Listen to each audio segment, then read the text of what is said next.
This is Nightline. Tonight, a dream vacation turning into a floating nightmare. The cruise ship marooned by an outbreak of the deadly Hantavirus. What's happening right now is very real for all of us here. We're not just a story. We're not just headlines. We're people.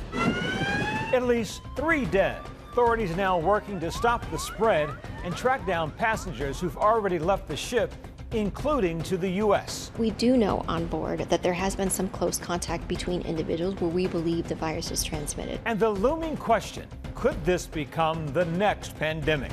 Plus, we're at the all-star judges of American Idol, looking back on nearly 25 years ahead of the dramatic season finale. It's kind of the ultimate real-life Cinderella story. The star power whose big dreams came true. Kelly Clarkson, Adam Lambert, Carrie, for sure.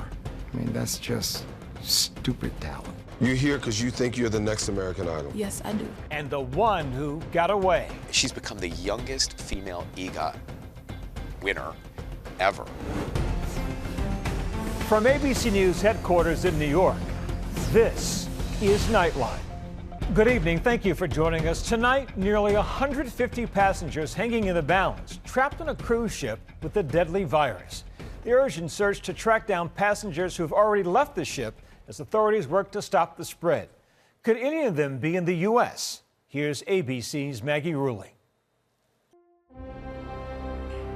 An expedition to Antarctica, a dream voyage at sea, the trip of a lifetime visiting remote polar locations, experiencing close encounters with Arctic wildlife. It was one-of-a-kind experience. We paid around $10,000 for this trip.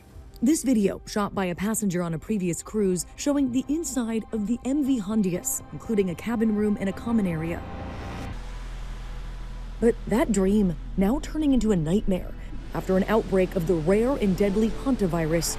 3 are now dead. It was very shocking because we were on board with these people for 24 days straight. We had relationships. I knew these people. We do know on board that there has been some close contact between individuals where we believe the virus is transmitted. Those on board now distancing from each other and confined to their rooms, some posting videos to social media. What's happening right now is very real for all of us here. We're not just a story. We're not just headlines. We're people. The ship marooned for days off the coast of Africa, now sailing to Spain's Canary Islands and expected to evacuate all remaining passengers this weekend. Officials in a race against time to try to contain any more spread of the virus. We have very good people looking at it. It seems to be okay. They know the virus very well. They've worked with it for a long time. For the most part, we see cases that come from rodents. So rodent urine or droppings or saliva. The bulk of cases are not actually human to human, which means that this current situation is pretty unusual. The concern, of course, is not necessarily the initial symptoms, but it's the progression of symptoms where severe respiratory distress could mean need for supportive therapies like oxygen, need to be in the ICU. And unfortunately for hantavirus, there is no cure. Roughly 35% of prior U.S. hantavirus cases have been fatal. There are now 6 confirmed cases linked to the ship. 7 others are suspected to have the virus. The MV Hondius set sail on April 1st for a 41-day-long trip, departing from southern Argentina, carrying 147 passengers and crew. رحلتنا على السفينة بدأت من جنوب الأرجنتين والخطة كانت إنه نقطع المحيط الأطلسي مرورا ببعض الجزر المعزولة عشان نشوف فيها الطبيعة والحياة البرية وتنتهي رحلتنا في دولة الرأس الأخضر الموجودة في القارة الأفريقية. On April 6, a 70-year-old Dutch passenger aboard the ship became sick with a fever and headache. Then on April 11th, he died. The cause of death wasn't determined. The next day, the captain making the announcement.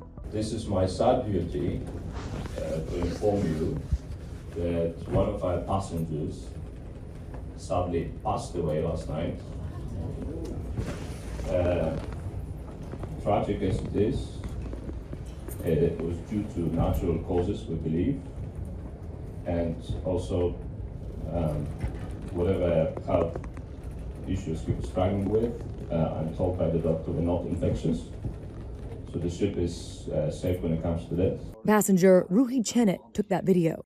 Since we were not informed of any contagious disease, everyone was relaxed. According to Oceanwide Expeditions, the company operating the cruise ship, at least 30 passengers disembarked on April 24th on the island of St. Helena, including 6 Americans, the body of the deceased passenger and his 69-year-old wife. Her health deteriorated very fast. She was struggling to stand upright on her last week on board, and she looked very ill.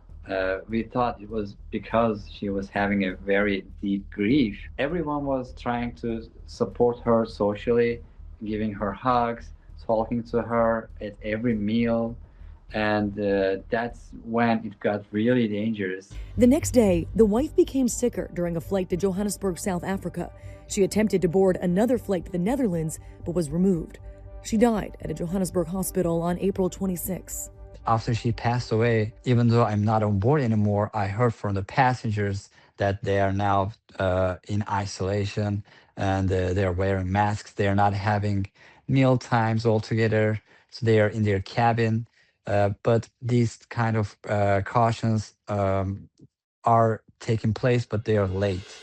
Then another seriously ill passenger, a British national, was evacuated to South Africa in critical condition, where he too was diagnosed with Hantavirus. He is now in stable condition. On May 2nd, a third death, a German woman who showed signs of pneumonia, dying on board. On May 4th, South African officials confirmed the wife of the Dutch passenger tested positive for Hantavirus. A doctor on board sharing these new images from the ship showing medical teams suited up during the evacuation of sick patients a few days ago. Kanarya Adaları'na doğru gidiyoruz. Her şey yolunda. Hiç yeni bir vaka yok, hasta yok. İnancımız tam. Herkes iyi durumda, sağlıklıyız.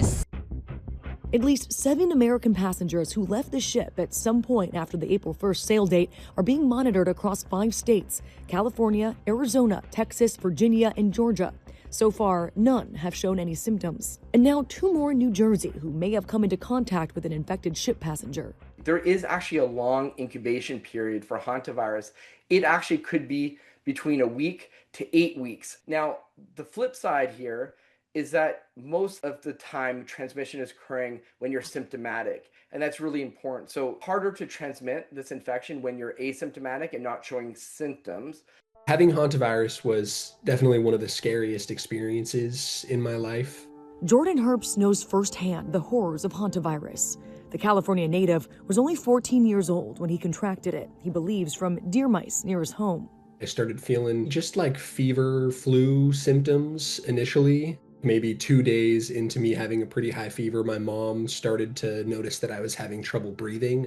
With Jordan's condition rapidly deteriorating, he was airlifted to a hospital where he spent roughly 2.5 days on life support before stabilizing. I am really, really, really lucky that I made it through without any serious brain damage. My heart really goes out to everybody on the ship and anyone affected, hoping that everyone can have the same kind of, luck that I did. 18 Americans are still on the ship, waiting to deboard this weekend in Tenerife in Spain's Canary Islands. Right now, we're inside the port, and this is the first piece of land that those passengers will get to touch when they finally get off the ship. Now, the ship won't even be allowed to dock here. Instead, we expect it to anchor somewhere in the water right here. They'll ferry small groups of passengers here to the port dressed in hazmat suits before boarding military-guarded buses and being taken to the airport. The CDC says it will bring the Americans back to the National Quarantine Unit in Nebraska. How do you feel being here in Tenerife, knowing that that cruise ship with hantavirus is going to be anchoring offshore soon? I feel perfectly fine. Yeah, because I know they're going to quarantine everyone. They're going to make sure everything is safe for everyone to continue to enjoy their holidays here. Some Tenerife locals are nervous. Tonight, protests on Tenerife. Port workers worried about the spread of hantavirus. La gente está asustada, la gente está preocupada y creo que España es un país grandísimo donde hay muchísimos puertos en los que podría ir el crucero. People like us, like the teenagers, like some adults, it's not really scared. What have older people said to you? They don't want the ship here. Still, officials urge calm. We have to remember that we are not dealing with another COVID, another flu, another measles event This is not something that is going to take hold across populations. And overall, the general public should rest easy that this is not going to become a major issue. Our thanks to Maggie. We'll, of course, continue to follow the story as it develops. When we come back, we're with the judges of the show known for coaching talent into stardom, American Idol. How do they know who's got the right stuff? When they walk in that first audition, it tells me everything.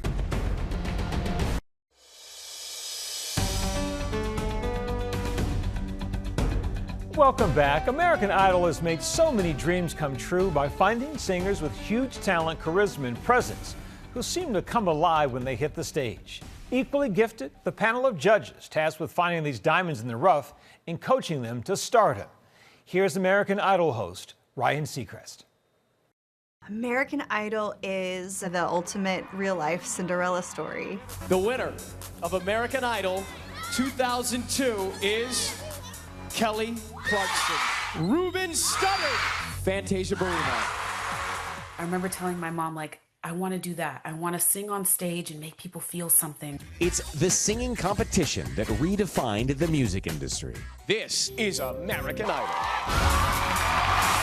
Don't you dare walk away from me. The opportunity is what makes it work. You know, you can't lose here. I mean, it just propels your entire career. Jordan Sparks! I just remember thinking, oh my gosh, my whole life has just changed. Everything has just changed in a split second, but in those few seconds, my life was never the same. I learned so much on the show that set me up for everything that would follow. But it was just a crazy, amazing time in my life. Creating the artists who shaped our generation. Kelly Clarkson, for sure.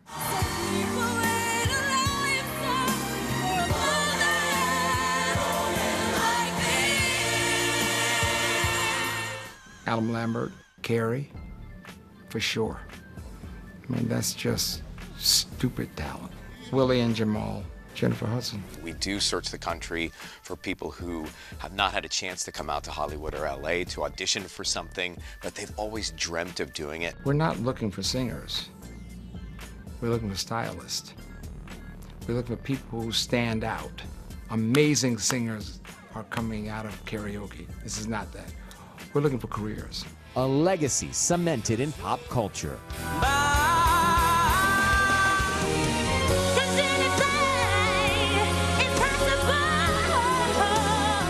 It involved the viewers to be a part of the experience, even watching from home. And they got to know the contestants and decide whether they wanted to see that person become a star. And this was before social media, so that you really felt like you were helping them live their dream. And oh, I got goosebumps. Hopefuls with a dream lining the streets. What I've learned through the years, don't judge a book by its cover. Let everybody tell their story. And at any moment, the person in the back of the pack can rise to the front of the pack. It's a little microcosm of what life's about. When they walk in that first audition, it tells me everything. You should try out. Look, I'll take your place. I study how they walk, how they talk, what they say, how they answer the questions, looking for that conviction. You're here because you think you're the next American Idol. Yes, I do. Jennifer Hudson, to look at her success and the way the universe has worked for her, she's become the youngest female EGOT winner ever. And it's pretty wonderful to see and to hear her speak about how American Idol was that catalyst at the beginning for her success when she came back. The show has shaped my career in many ways. I always say, even to this day, when I am performing for Lord knows what, if I'm nervous, I always say, if I can get through American Idol, I can get through anything. I remember stepping, I had my I love flip-flops. I still like flip-flops. I remember stepping. Yeah, that was just terrifying. Watching Benson Boone come out and do a backflip, that was pretty special. Ian Tongi, that audition, I mean. So daddy, won't you just close your eyes?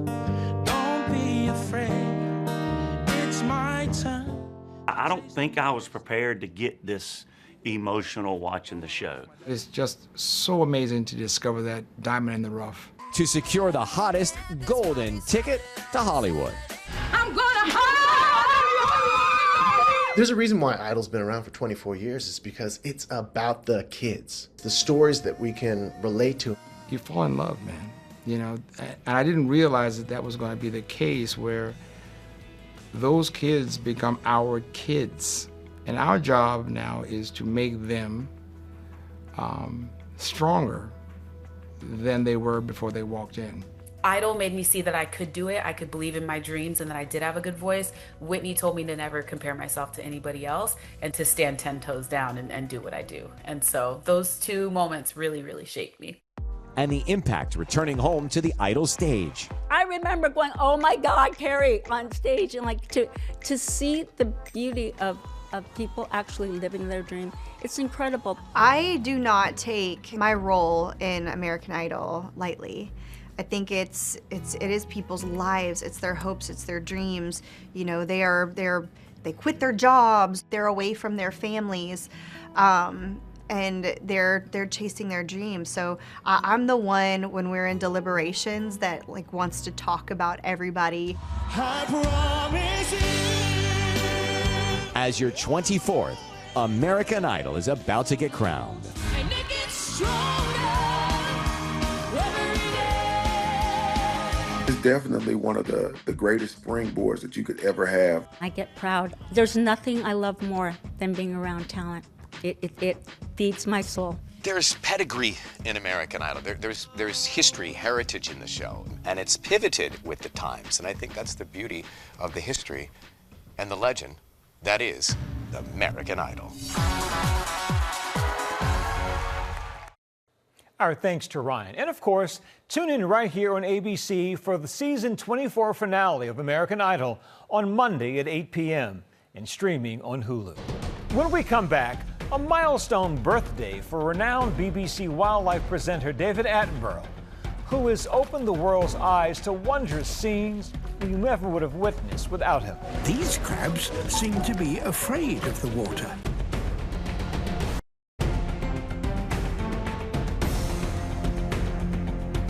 And finally tonight, happy 100th to the world's most famous wildlife presenter, Sir David Attenborough.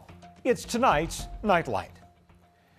The awestruck voice behind BBC programs like Life on Earth and The Blue Planet. Isolated sea mounts, like this one, create oases where life can flourish in the comparatively empty expanses of the open ocean. Sending a birthday audio message to fans saying his centennial is a little more high profile than he'd planned. I had rather thought that I would celebrate my 100th birthday quietly, but it seems that many of you have had other ideas. British cinemas have been screening his films this week in celebration of the man whose lifetime of enthusiasm for the natural world has infected legions of fans. These crabs seem to be afraid of the water. And the BBC is hosting Attenborough's birthday bash at the Royal Albert Hall. And that's Nightline for this evening. Thanks for the company, America. Have a good and safe weekend.